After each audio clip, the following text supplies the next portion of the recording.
This is a tutorial for an overcast finishing seam. After you finish with your seam, you are going to go ahead and iron your seam flat. Once you finish ironing your seam flat, there's your seam, it's flat. We are heading back to the sewing machine. You have to change your straight stitch foot to the overcast foot. Now each machines are different. You will have to look at your sewing machine manual to see the setting for the overcast stitch. Now your machine is set up. We are going to fold the seam back together, and we are also going to use the straight stitch as a guide for your overcast finishing seam.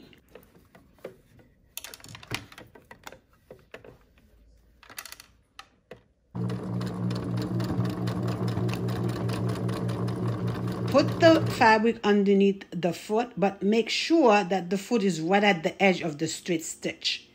That is going to be your guide. And when you do that, it's going to help you have an even overcast finishing seam.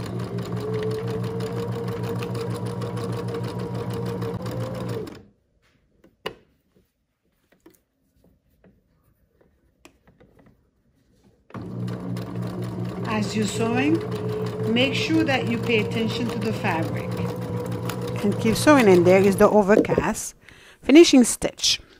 Now when you're sewing, always make sure that the fabric stays straight.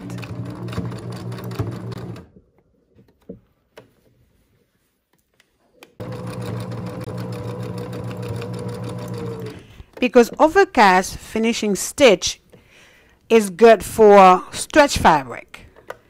And you know stretch fabric tends to slide, so you got to pay attention to that.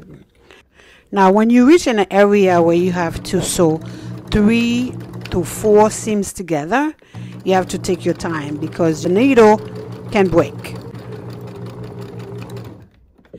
When I do overcast finishing stitch, I use a needle number 11 for stretch fabrics.